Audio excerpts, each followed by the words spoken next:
Good morning. This is White Raptor News Ministries. All praise and glory to the Supreme Spirit of Truth, the Living One.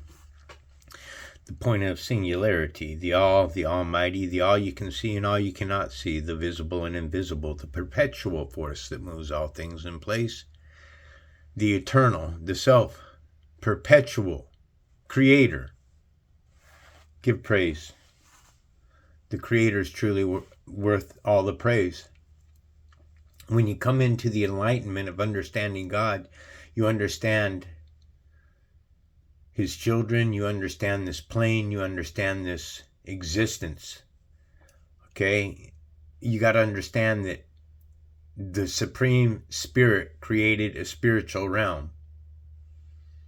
And everything that Satan does tries to mimic the Creator. How does he do that? By technology. He uses technology and devices to keep us enslaved. These computer laptops, these smartphones, these devices that are in our children's hands, they are evil pieces of equipment if they are used in the wrong manner. This is the plane of existence of both good and evil.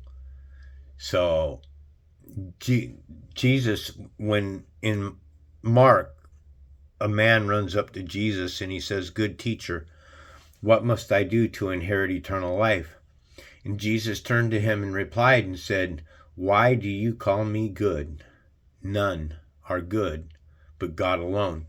I would probably disagree with that. I believe that we all go through shit.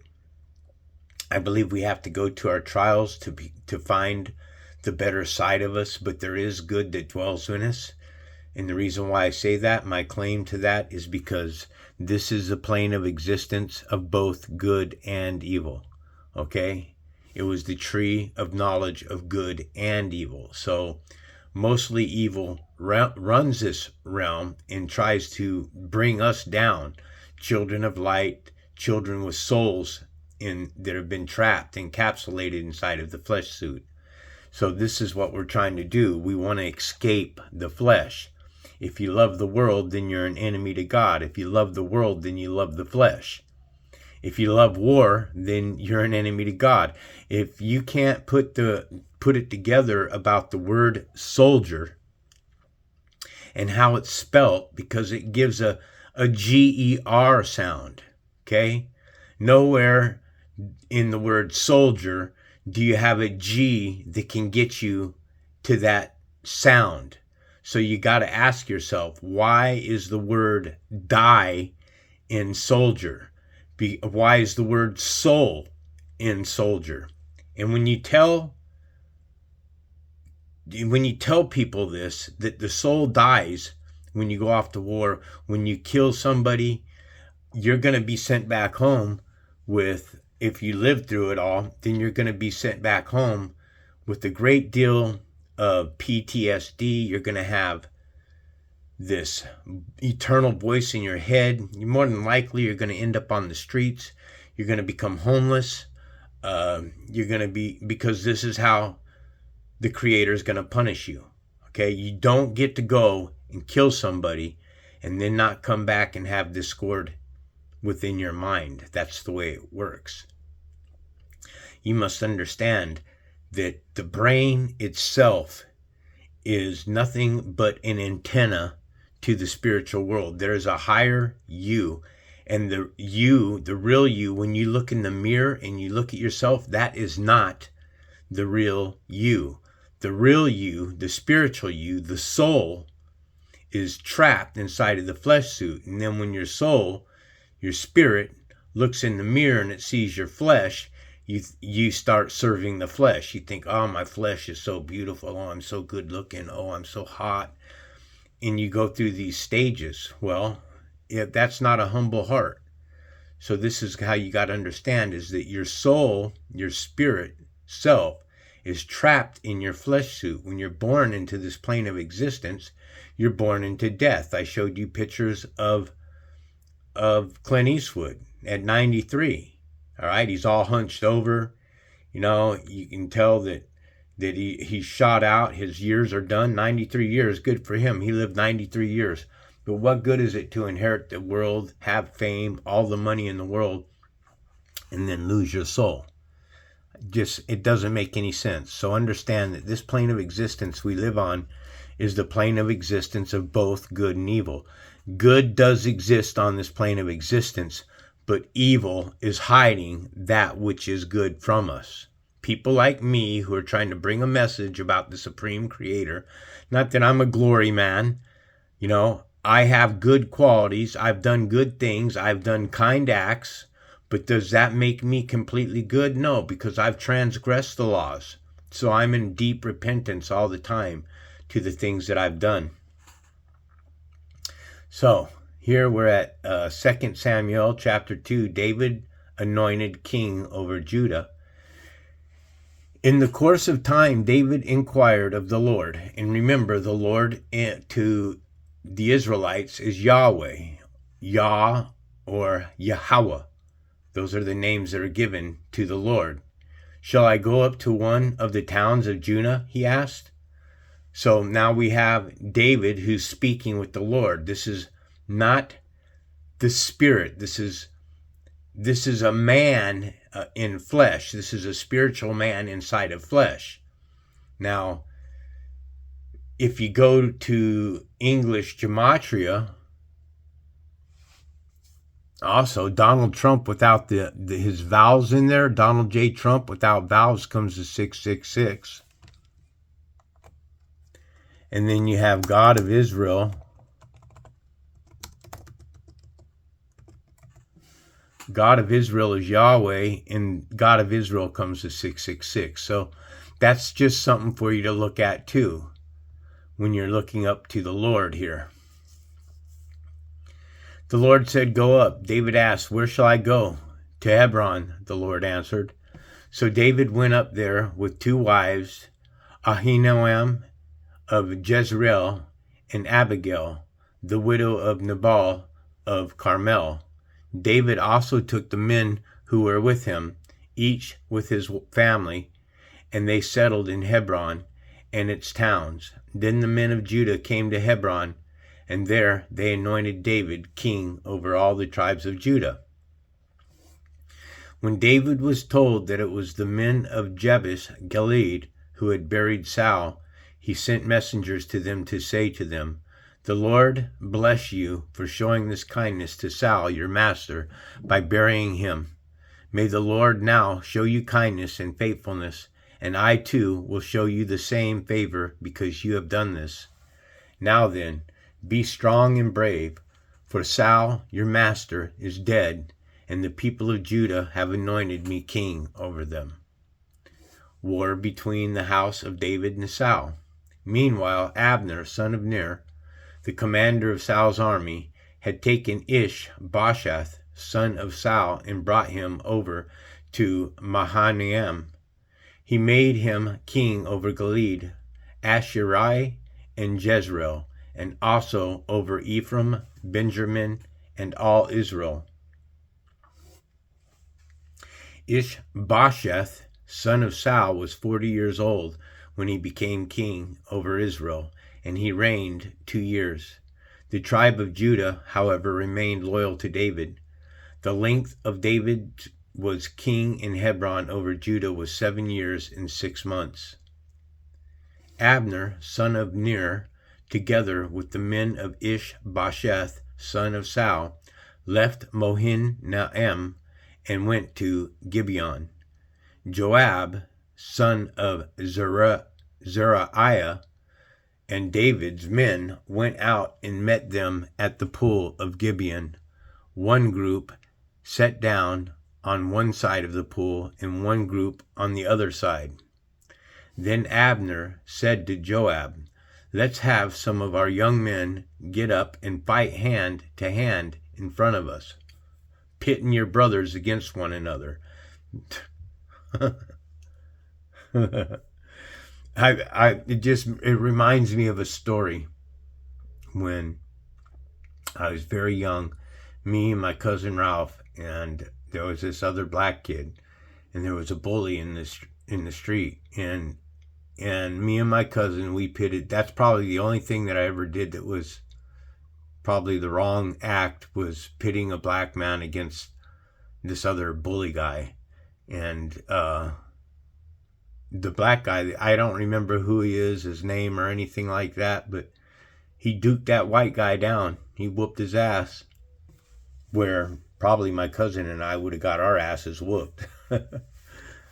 So, isn't it weird how people tend to maliciously pit people against one another, like UFC fights and boxing and all of that, and make people stars to beat the shit out of one another and pay them large sums of cash, and football teams and baseball teams and all that? It's all about competition. It's all about pitting one side against the other. It's plainly division. Our team's better than your team. You know, the left wing's better than the right wing. This actor's a better actor than that actor. So this plane of existence is continually trying to pit us against one another. And may the Supreme Spirit have grace and forgive me for my transgressions for doing that to that black man. Shit, we should have all, just three of us, beat the shit out of that guy. But back then in the day, people threw fissy cups. You know, they didn't stab one another. They didn't take a gun out and shoot one another. Those are cowards. You know, people are going to fight, then they fight like men, like real men. You get your ass whooped, you get a black eye, big deal. So what? It'll go away. You'll heal. It builds character. So pitting one another against each other just for your own entertainment, just listening to that sounds like a UFC fight. Somebody just doing something for their own entertainment. All right, let them do it, Joab said. So they stood up and were counted off, 12 men of Benjamin and Ishbosheth, son of Saul, and 12 of David. Then each man grabbed his opponent by the head and thrust his dagger into his opponent's side, and they fell down together, so that the place in Gibeon was called Helketh Hazarim. And that just, let's go back here, hand to hand. Then Abner said to Joab, let's have some of the young men get up and fight hand to hand in front of us. It doesn't say hand to hand with sword and knife in front of us. So why are they plunging daggers into each other's side? That doesn't make any sense to me.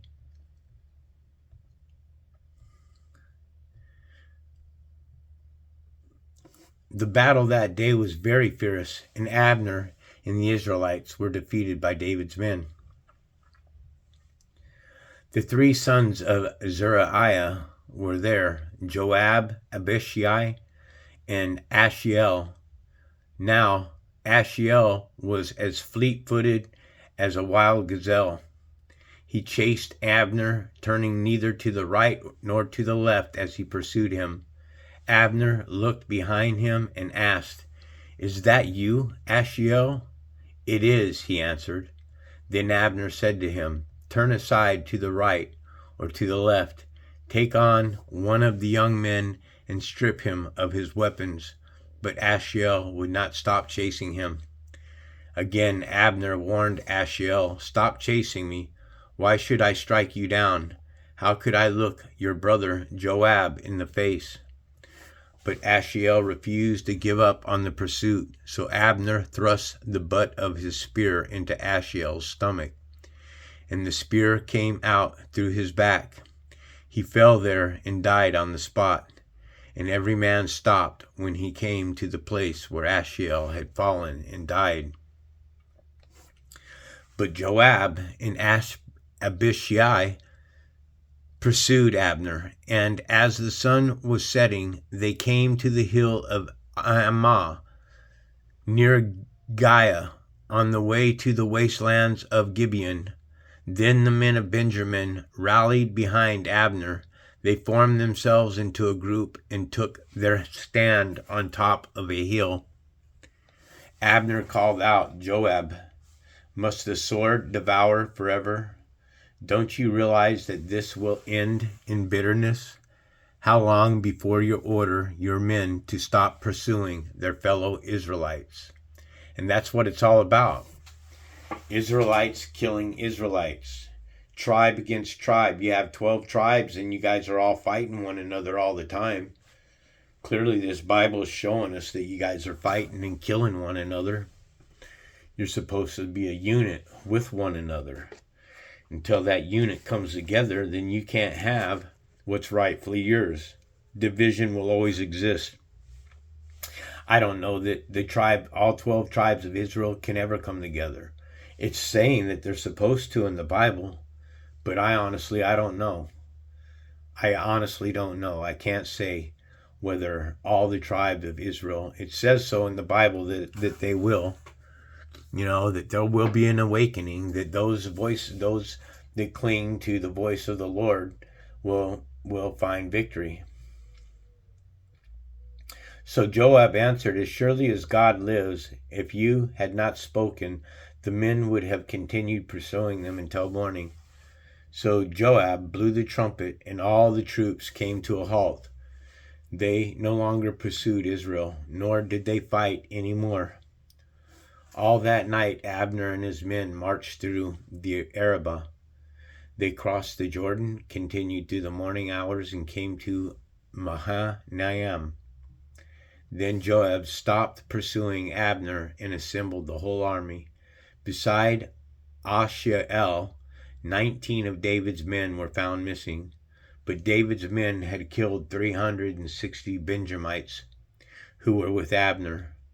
They took Asahel and buried him in his father's tomb at Bethlehem. Then Joab and his men marched all night and arrived at Hebron by daybreak.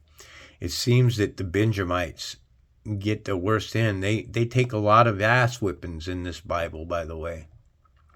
Anyways, I got to roll out of here. I'm getting ready to go out and do a little work. I hope everybody has a blessed day. This is White Raptor News Ministries.